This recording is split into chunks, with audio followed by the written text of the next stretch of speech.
મહત્વના સમાચાર હાલ રાજકોટથી આવી રહ્યા છે। રાજકોટ જિલ્લાના જેતપુર તાલુકાના ખીરસરા ગામે રક્ષાબંધનના પવિત્ર પર્વ નિમિત્તે વર્ષોથી ચાલી આવતી અનોખી પરંપરાગત હળ જીતવાની સ્પર્ધાનું આયોજન કરવામાં આવ્યું હતું। ગામના પાદરમાં યોજાયેલી આ સ્પર્ધાને નિહાળવા મોટી સંખ્યામાં ગ્રામજનો ઉમટી પડ્યા હતા। આ પરંપરા મુજબ અષાઢ, શ્રાવણ, ભાદરવો અને આસો એમ 4 માસનું પ્રતિનિધિત્વ કરતા 4 બાળકો વચ્ચે દોડ યોજાઈ હતી, જેમાં અષાઢ માસનું પ્રતિનિધિત્વ કરનાર રાહુલ રબારી વિજેતા બન્યા હતા। વિજય બાદ ગ્રામજનોએ રાહુલના મોં મીઠું કરાવી ખુશી વ્યક્ત કરી હતી। આ ઉપરાંત 4 યુવાનોએ પણ હળ સાથેની રસપ્રદ સ્પર્ધામાં ઉત્સાહભેર ભાગ લીધો હતો અને પોતાની તાકાત તથા કૌશલ્યનું પ્રદર્શન કર્યું હતું।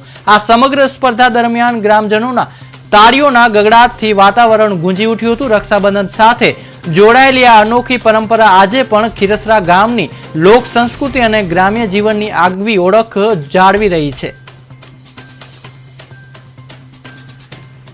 આજ રોજ અમારા રક્ષાબંધન તહેવાર નિમિત્તે જૂની પરંપરા અને સંસ્કૃતિ મુજબ જે કાર્યક્રમ યોજાયેલો છે હળિયું જીતવાનો, એ કાર્યક્રમમાં 4 મહિના જે 4 મહિનામાં અમારો આહાર મહિનો જે વિનર થયેલો છે એ વિજેતાને હળ જીતવાનો જે કાર્યક્રમ રાખેલો છે, એમાં સૌએ ગામ લોકોએ અને બધાએ ખૂબ સહકાર આપેલો છે। તેમજ આજ જે રક્ષાબંધન તહેવાર નિમિત્તે સમસ્ત ખીરસરા પરિવારના ગ્રામજનો અને સમસ્ત દેશવાસીઓને હું રક્ષાબંધનના તહેવાર નિમિત્તે હાર્દિક શુભકામના। રક્ષાબંધનનો પવિત્ર તહેવાર એટલે પૂનમના દિવસે અમારા ગામમાં હરિયું જીતવાનું કાર્યક્રમ રાખેલ છે।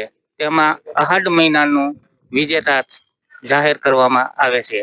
આથી અમારા ગામજનો સર્વ ભેગા થઈ આ કાર્યક્રમની ગોઠવણી કરી છે।